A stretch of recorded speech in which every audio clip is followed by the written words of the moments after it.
alpha ni omega tamba no banga kokunetu jikisha kabinetu buishe buyonsu bwa butumbo tatu bujinji Yesu mutukulombele kokunungu amen amen. Encore une fois, nous vous saluons dans le nom précieux de notre Seigneur Jésus. Parce que nous allons continuer avec notre thème que nous avons abordé depuis mardi, que nous allons tenter de compiler un peu aujourd'hui.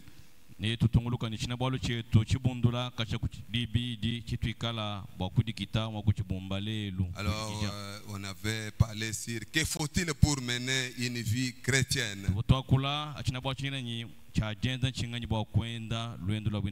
C'est un sujet de William Branham. Que faut-il pour mener une vie chrétienne? C'est un sujet très très alléchant pour moi, mes amis. Là. On avait montré ce jour-là qu'il y a un ordre numérique.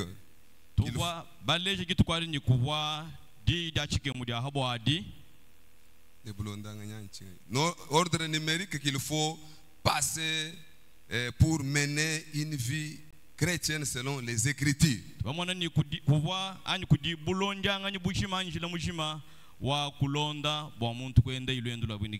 Amen, amen. Amen. Il dit que d'après Ézéchiel, il disait que Dieu lui-même ôte le cœur de pierre donc. Il ôte le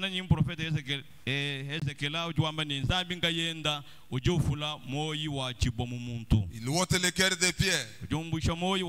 Alors Dieu donne un cœur de chair. Alors Dieu met en vous un esprit nouveau. Amen, amen. Amen. Enfin, il met son esprit à l'intérieur de cet esprit nouveau-là.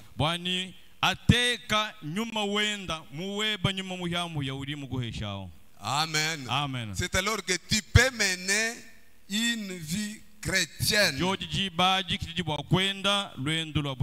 alors qu'il peut t'appeler que tu es dans la route vers quelque part. C'est alors que tu peux t'appeler que non, j'emboîte maintenant le pas de Dieu. Dans la perfection, prêché le 10 juin 1956. Dans son paragraphe 26, William Branham a dit ceci. Excusez, paragraphe 25 là. Remarquez, non seulement Christ avait été immolé pour ôter les péchés, mais votre nom a été inscrit dans le livre de vie de l'agneau avant la fondation du monde. Dieu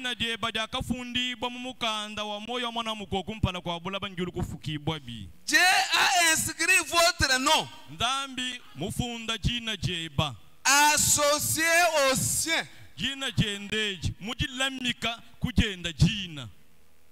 Est-ce qu'on est ensemble là? Dieu a associé son nom à ton nom. Avant la fondation du monde.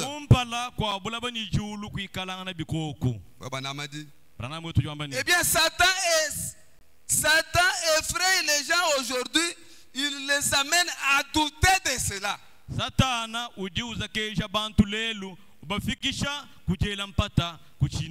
Amen, amen, amen. Amen. Frère Branham a dit, qu'est-ce qu'un chrétien devait faire ou devait mettre dans sa pensée chaque fois quand il marche? Il devait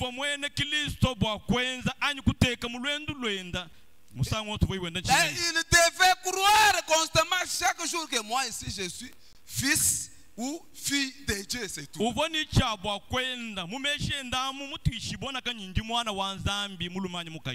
Amen, amen. Amen. Il faut marcher avec cette pensée-là dans votre esprit. William Branham a dit, nous ne sommes pas chrétiens par une petite simple coïncidence. Nous ne sommes pas des chrétiens par accident. Alléluia. Amen. C'est-à-dire qu'on était dans la pensée de Dieu du monde.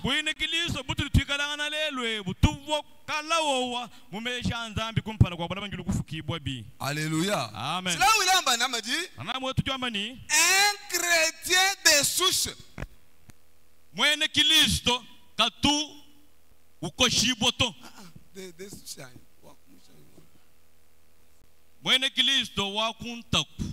Ce n'est pas quelqu'un qu'il faut chaque fois donc évaporer pour qu'il puisse agir comme chrétien. Ce n'est pas quelqu'un qu'il faut chaque fois amadouer pour qu'il puisse mener une bonne vie chrétienne. Ça me rappelle très récemment ici quand je prêchais la parole. Que là où on a débuté, il y en a qui viennent avec les boucles aux oreilles à l'église. Mais je prêchais fortement un jour sur la sanctification là-bas. Alors je vois une jeune fille de moins de 20 ans. Puisque je donnais un petit exemple là qui avait attiré son attention.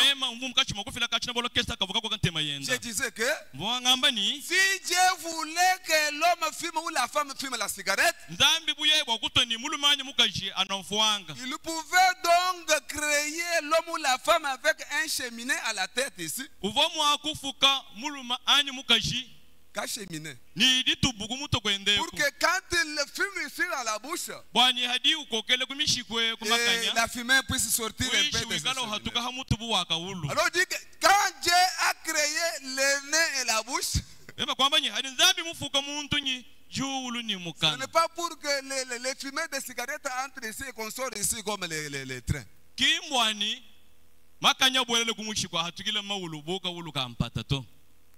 J'ai vu cette fillette-là, donc cette fille-là de moins de 20 ans.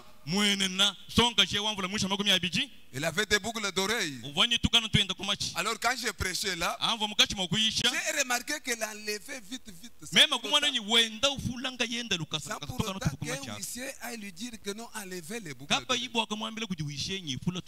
C'est alors que j'ai compris que il y a certaines personnes qui étaient dans la pensée de Dieu. Quand il entend l'évangile, il n'y a pas moyen de les forcer, il s'accommode à l'évangile. Puisque William Branham dit que la profondeur appelle toujours la profondeur. S'il y a les choses de Dieu en vous, amen, amen. Nous avons grandi du temps où il y avait les montres Oris, quelque chose comme ça, Mortima, où on mettait quoi, manivelle ou quoi? On faisait des remontoirs.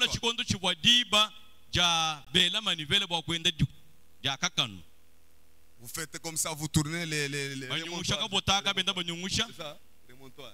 Vous tournez les remontoirs comme ça. Alors quand ça entre, ça donne pap. Alors maintenant ça tourne. Tout ce que vous avez tourné là, si ça termine, alors la montre s'arrête. Mais quand la science a évolué, on a fait sortir encore d'autres montres, les Seiko automatiques.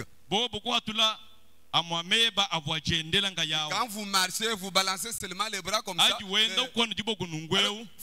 Quand j'ai lu ça, quand j'ai fait la lecture de cette histoire, j'ai vite compris que les montres automatiques là, c'est comme les chrétiens qui étaient dans la pensée de Dieu.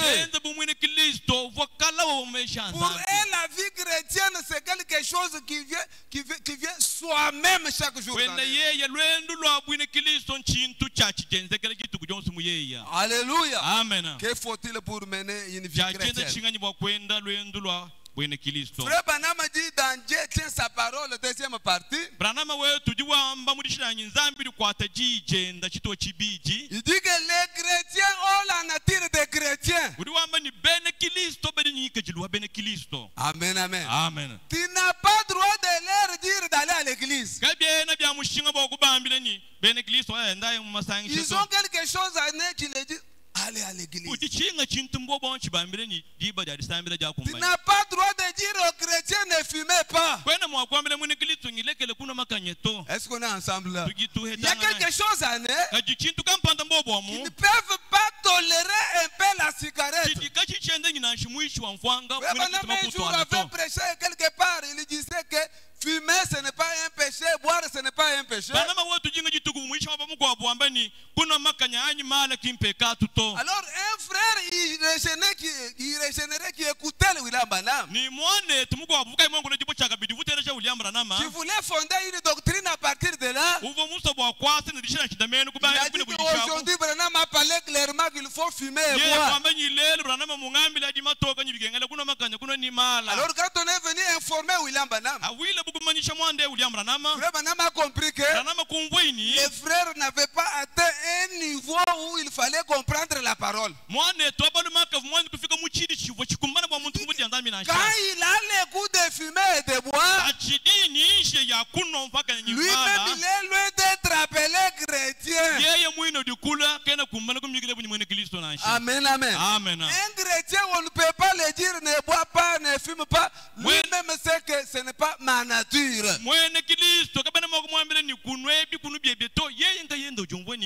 Si un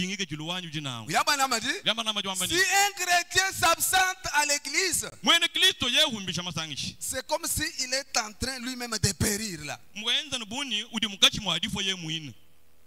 Amen, amen. C'est comme s'il est en train de périr là. Quand il va à l'église et rentre là, alors il se sent rafraîchi là. C'est comme un bon élève là. Quand il s'absente à l'école, il demande aux gens, aux élèves qui étaient à l'école, qu'est-ce que vous avez appris? Vous le verrez un peu recopier.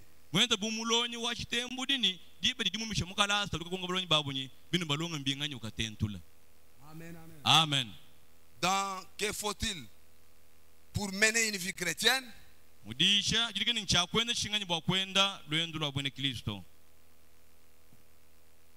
Frère Branham a dit, paragraphe 32 et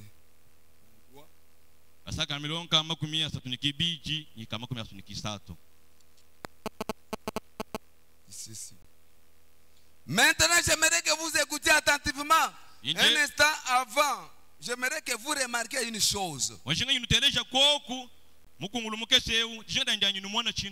Suivez attentivement maintenant. Observez l'ordre des Écritures. J'ôterai les cœurs de pierre. Je vous donnerai un cœur nouveau. Eh bien, le cœur est le demeure du Saint-Esprit. Et je vous donnerai un esprit nouveau. J'aimerais que vous suiviez l'ordre. William Branham a dit. Est-ce que vous continuez à suivre votre frère? Beaucoup de gens s'embrouillent là-dessus. Ils pensent avoir reçu le Saint-Esprit, mais ils n'ont reçu que l'Esprit nouveau. Suivez. Je vous donnerai maintenant l'Esprit nouveau. Dieu a dit vous donner un esprit nouveau. C'est un esprit nouveau que Dieu vous donne, afin que vous puissiez vous accorder avec votre voisin.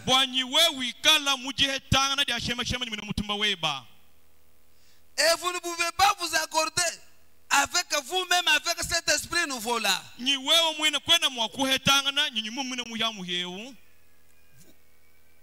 ne pouvez vous accorder avec vous-même. Vous savez donc que vous ne pouvez pas vous accorder avec Dieu si vous ne vous accordez pas avec vous-même. Dieu vous donne un esprit nouveau. Et souvent, c'est par enthousiasme. Amen, amen. Amen. Mais si vous observez la vie, si vous observez la vie que cela produit dans votre nouveau esprit. William Branham dit, je ne blesse pas, mais je dévoile. Bien des fois, vous avez pensé que vous avez le Saint-Esprit parce que vous avez chanté. Amen, amen. Amen. Quelqu'un peut avoir les chansons, les cantiques, les chante comme étant établi.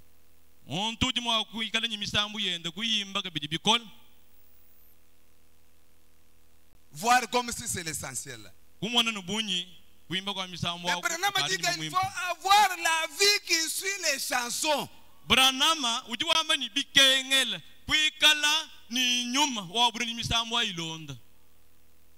Amen, amen. Amen. Il faut avoir la vie que tu mènes après avoir bien chanté là.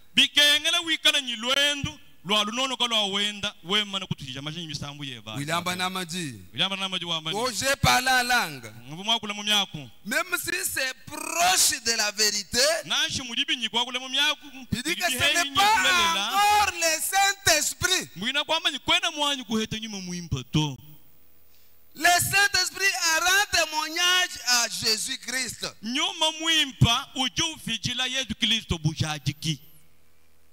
Paragraphe 33, toujours dans que faut-il pour mener une vie chrétienne?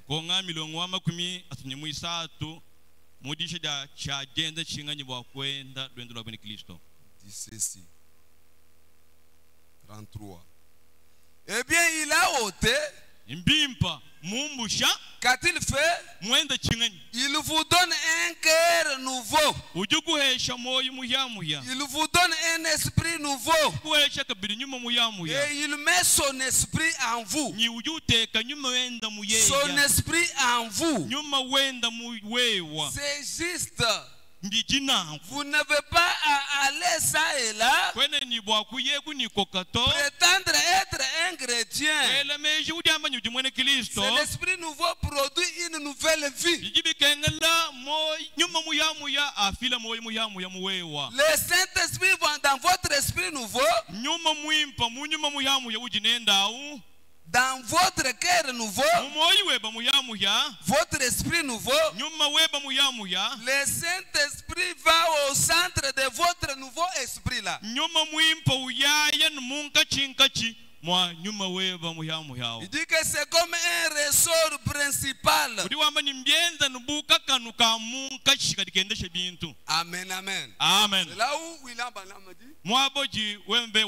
Il dit que le Saint-Esprit c'est comme le gouvernail dans un bateau là.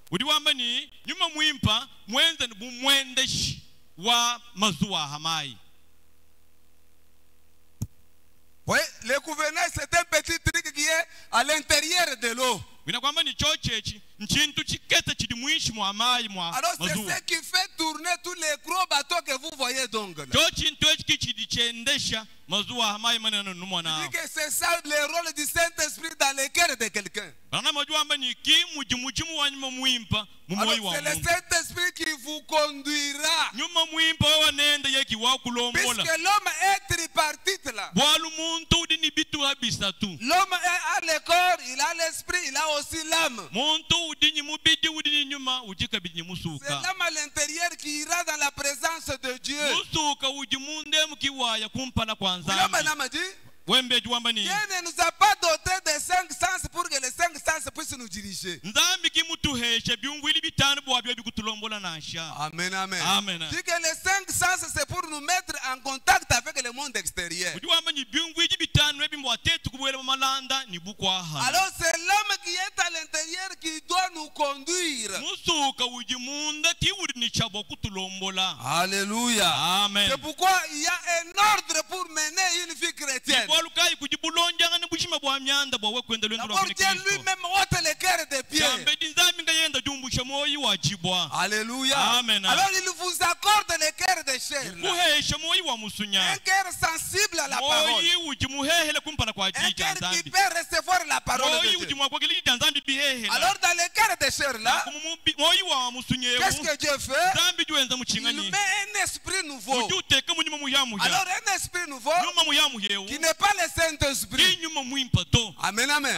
Le bonhomme appelle ça une nouvelle disposition. Là tu peux voir quelqu'un changer la manière même de parler. Là tu peux voir quelqu'un changer même la méthode de se comporter. Il dit que ce n'est pas encore le Saint-Esprit. Alors qu'est-ce que Dieu fait? Il met dans cet esprit nouveau là. Alors il met son propre esprit. Alors Dieu qui veut trôner dans les cœurs des croyants. C'est alors que tu peux mener une vie chrétienne. Alors ça ne sera pas toi mais ça sera Dieu. C'est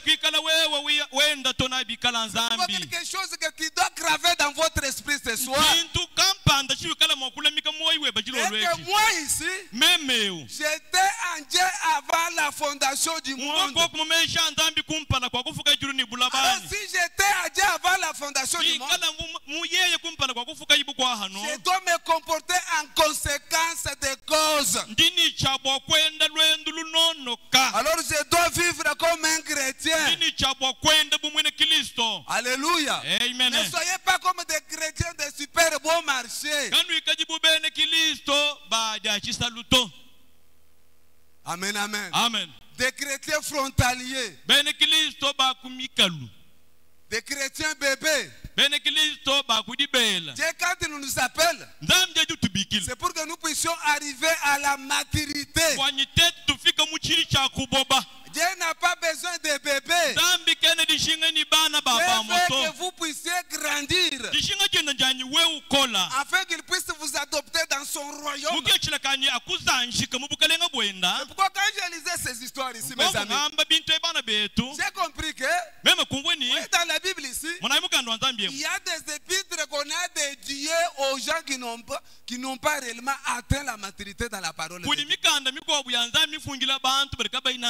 Prenez par exemple l'église de Corinthe. C'est seulement telle vie avec la femme de son père. Telle vie avec la femme de son père. Telle a fait ceci et cela. Mais regardez maintenant l'église d'Éphèse. Paul, apôtre de Jésus. Selon la volonté de Dieu. Aux saints qui sont telle part. Élie avant la fondation du monde. C'est pourquoi il y a certains messages qu'on doit prêcher seulement aux prédestinés, aux élites de Dieu, mes amis. Qui ne peut pas faire du bien aux ramassis qui viennent à la parole. Amen, amen. Amen. Puisque quelqu'un qui croit à la parole, quand il entend ce que la parole de son Dieu dit, lui ponctuera toujours d'un grand amen. Il dira toujours que même si je ne comprends pas, comme c'est mon Dieu qui a dit ça, je dois toujours obtempérer. C'est là où Grand Branham dit, c'est là où William Branham dit, faites tout ce que je vous dis de faire, Dieu me tiendra, moi Branham responsable. Dans être conduit,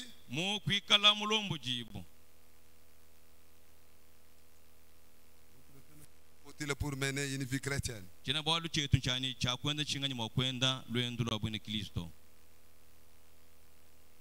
Et faut-il pour mener une vie chrétienne? Il dit ceci dans être conduit. Prêché le 7 décembre 1965. Paragraphe 162-165, écoutez ce que William Branham dit.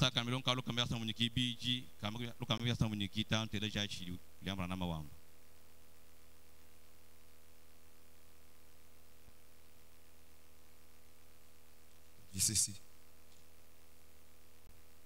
Les choix quant à votre comportement, vous ne pouvez pas mélanger soi. Sabdo.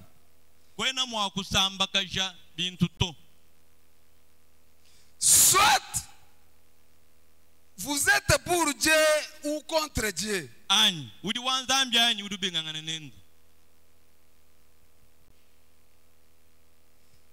L'expression extérieure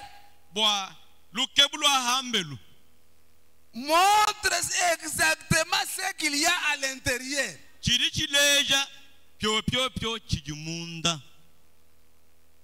Est-ce qu'on est ensemble là? C'est qu'un chrétien doit vivre ce qu'il dit.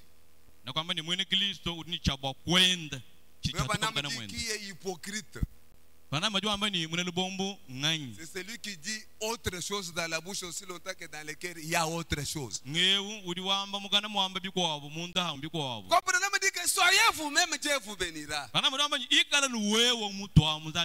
fomentez pas quelque chose d'évangile. Ne faut pas favoriser Dieu.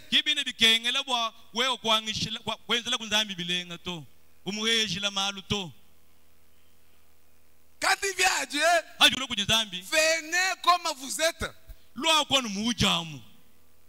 Lui sait de quoi vous êtes fait. Puisque d'autres choses que vous menez comme vie qui ne concordent pas avec la parole, vous les avez ramassées dans la famille, dans les quartiers, dans des villages, dans l'endroit où vous êtes.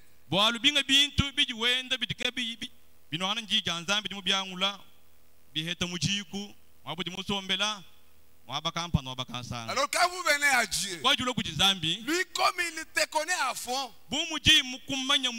alors il va te changer pour que tu arrives à la stature de l'homme parfait pour ressembler à Frère Branham a dit, beaucoup d'entre vous pensent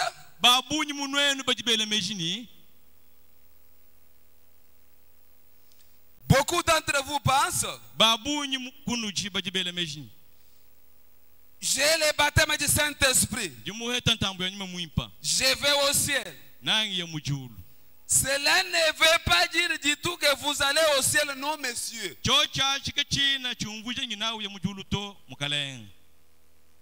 Vous pouvez avoir le baptême du Saint-Esprit chaque heure de votre vie et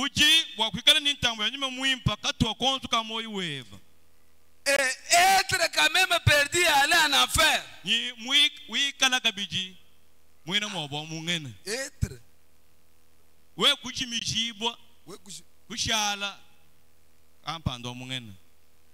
La Bible dit, oui, oui, c'est exact. Regardez, vous êtes une personne extérieure.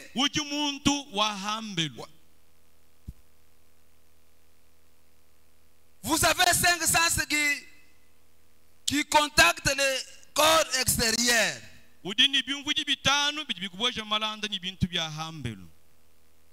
Mais les 5 sens, ça vous fait entrer en contact. Ça ne vous fait pas entrer en contact avec Dieu. C'est pour les demeures terrestres. La vie. La vie. Les coups.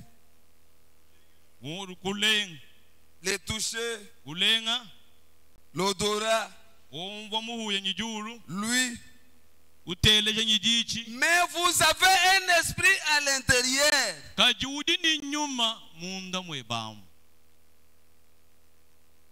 Et de ça, il y a 5 sorties. Conscience. L'amour. Ainsi de suite. 5 sorties. Desquelles vous entrez en contact avec le monde d'esprit.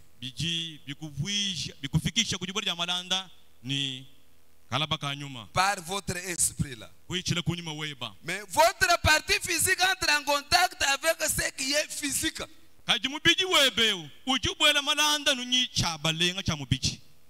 Votre partie spirituelle entre en contact avec ce qui est spirituel. Mais à l'intérieur de ça, il y a une âme. Amen, amen. Amen. C'est dans l'âme où il y a les germes de vie de Dieu. Moi, chaque fois, mon frère, ma soeur, alors s'il n'y a pas écho en toi quand tu écoutes la parole, s'il n'y a pas un écho dans ton cœur quand tu écoutes la parole de Dieu, il faut qu'il y ait quelque chose qui influence votre vie qui vient de l'intérieur. Alléluia. Amen. C'est pourquoi pour mener une vie chrétienne, il faut que Dieu lui-même puisse mettre son esprit à l'intérieur de vous. Amen, amen. Donc, que faut-il pour mener la vie chrétienne? Paragraphe 34 et 35.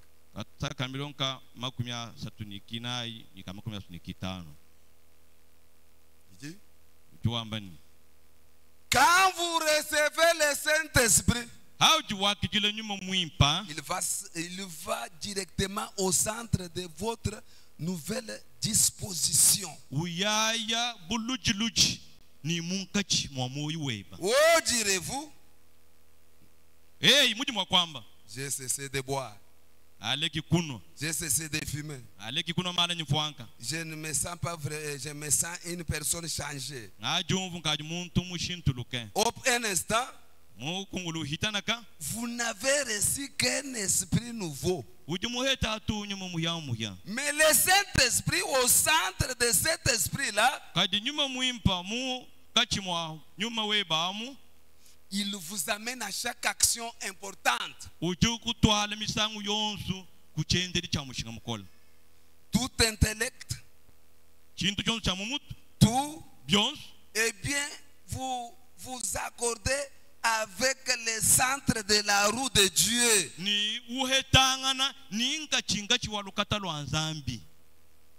Quand la Bible dit que Jésus-Christ est le même hier, il est le même hier, aujourd'hui, éternellement, ça s'accorde avec le Saint-Esprit qui est en vous là. William Branham a dit. Mais quand il vous arrive d'avoir ces petits accès de colère,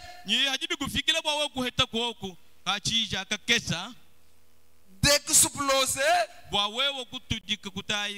de dire les mensonges, de faire des prosélytes. Prosélytisme, papillonner l'église en église. De sauter les murs, d'être égocentrique vis-à-vis de votre organisation, et que vous avez un esprit étroit, que vous ne pouvez pas écouter un autre prédicateur. Est-ce que vous me suivez? Souvenez-vous bien, ce n'est pas le Saint-Esprit qui travaille en vous. Frère Branham dit que je ne savais pas que j'allais dire cela. Mais le Saint-Esprit posera chaque acte comme Christ. Il vous rendra semblable à Christ. Le fruit de l'esprit, c'est l'amour, la joie, la paix, la longanimité, la bonté, la douceur, la gentillesse, la patience, la foi. Ce sont les choses que le Saint-Esprit contrôle. Nos émotions ne consistent pas tellement à sautiller.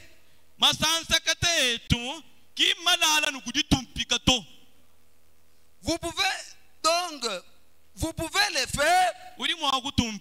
Cela peut être produit en vous par du boucan.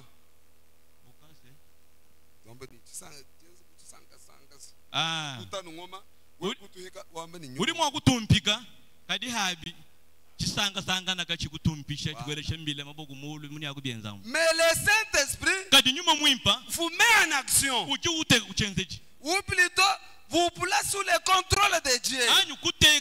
De telle manière que vous marchez en paix, dans l'amour, dans la joie, avec la longanimité, bonté, douceur, gentillesse.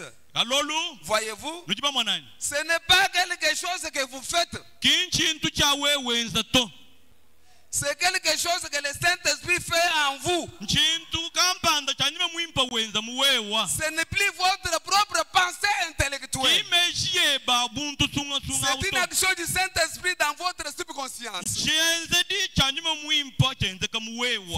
Oh, je souhaiterais crier des louanges à travers le monde pour cela. Il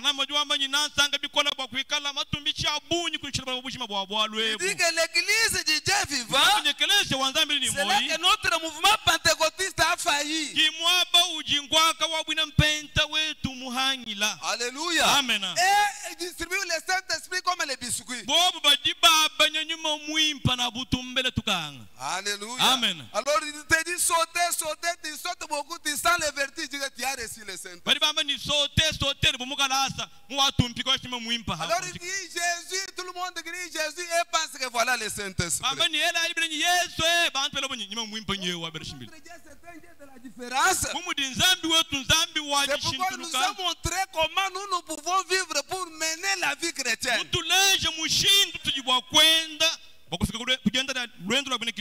William Branham a dit, là où nos amis pentecôtistes ont failli,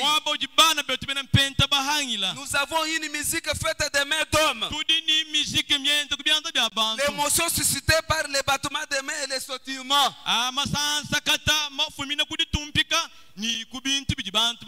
Qu'arrive-t-il s'il est retourné dans la rue? Le Saint-Esprit n'amène pas votre vie à collaborer avec cela.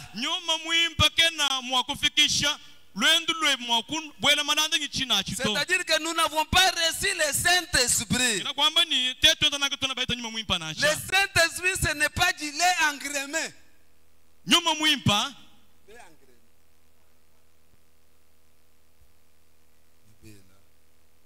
lait engrammé, ce n'est pas de lait engrammé,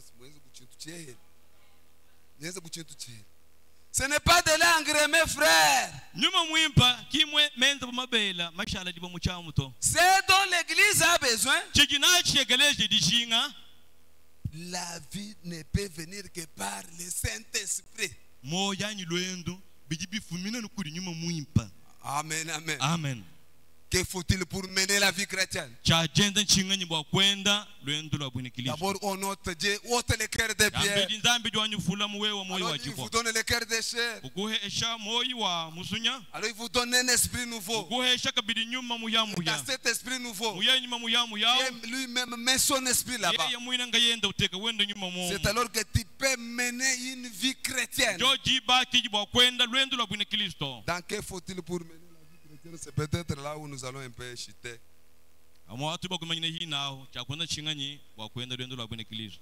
Paragraphe 37. Frère Branham a dit, quand vous recevez le Saint-Esprit à vous, les fardeaux de la vie deviennent légers. Vous ne les considérez plus. Les jougs est bordé de plumes.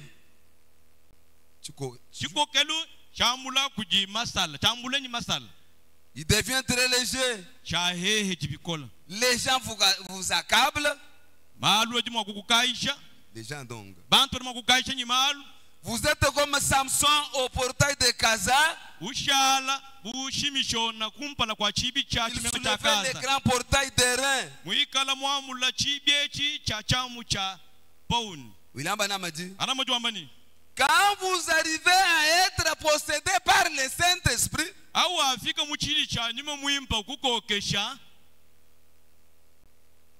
non pas que vous possédez le Saint-Esprit. Est-ce que vous suivez? C'est que être possédé du Saint-Esprit. Frère Branham a dit. Donc, vous dites, j'ai eu le Saint-Esprit. Branham a dit, je ne pense pas qu'on devrait dire ainsi. Vous devriez dire, le Saint-Esprit m'a eu. Alors quand le Saint-Esprit vous possède, les fardeaux et les jougs est léger. Alors vous soulevez les grands portails de Gaza. Vous les transportez droit vers le calvaire. Vous les déposez au pied de Jésus. Frère Branham a dit, vous priez pour vos ennemis.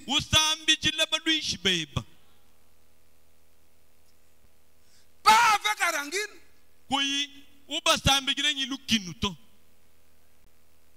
Est-ce que vous suivez, peuple de Dieu?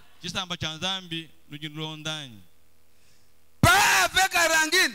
Pour dire, Seigneur, fais-les craquer. Fais-les, donc, fais que cet ennemi se craque. Dénominationnel.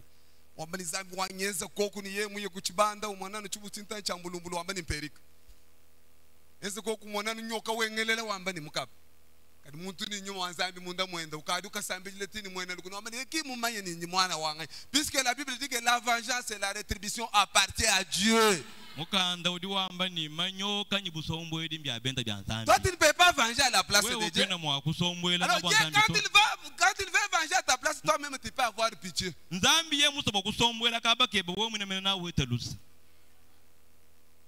Branham a dit,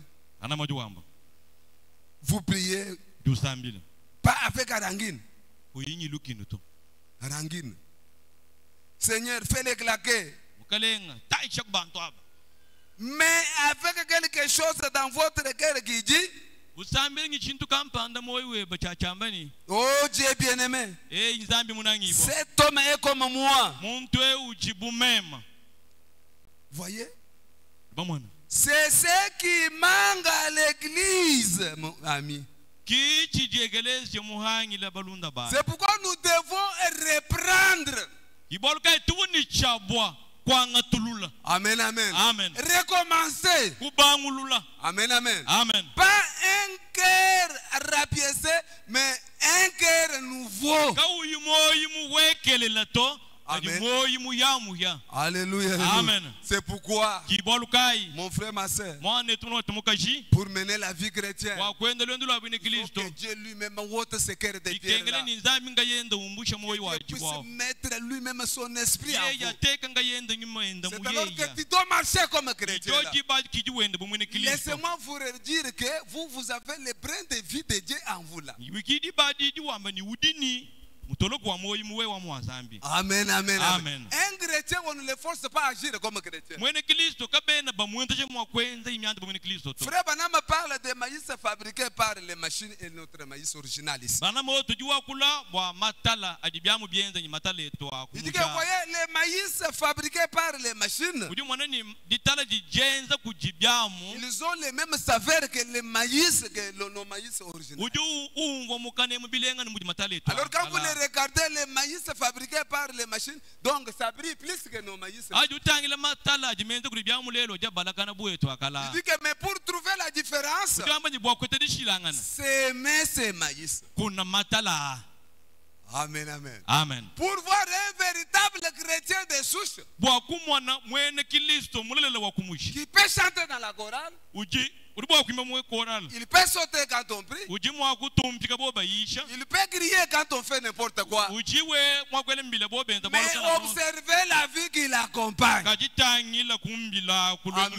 amen, amen. C'est là où Branham dit qu'au lieu de prêcher, t'as mieux vivre cette prédication. Il dit que la grande difficulté en est que beaucoup de personnes ont contourné la nouvelle naissance. Ils ont contourné le vrai baptême du Saint-Esprit dans leur cœur. Amen, amen. Amen. Ils ont oublié l'essentiel. C'est pourquoi ils ne mènent pas une vie chrétienne. Veuillez vous lever, peuple de Dieu. Tu dois revenir à votre Dieu ce soir. Pour qu'il a cédé là. Toi, tu connais le niveau que tu as. Tu connais dans quel stade vous vous trouvez. Là, je demanderai à mon frère de nous apprêter un cantique là-bas. Frère Branham dit, celui qui avait l'intention d'aller en affaires ne pouvait pas être ici ce soir. Alors si vous êtes au niveau du cœur de Pierre, un cœur qui ne peut pas écouter la parole de Dieu, toi tu as promis de nous donner la cœur de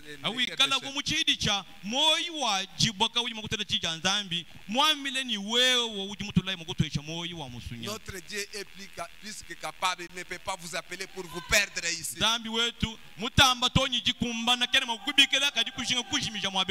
On va fredonner les cantiques, on n'a pas le temps, chacun va parler à son Dieu.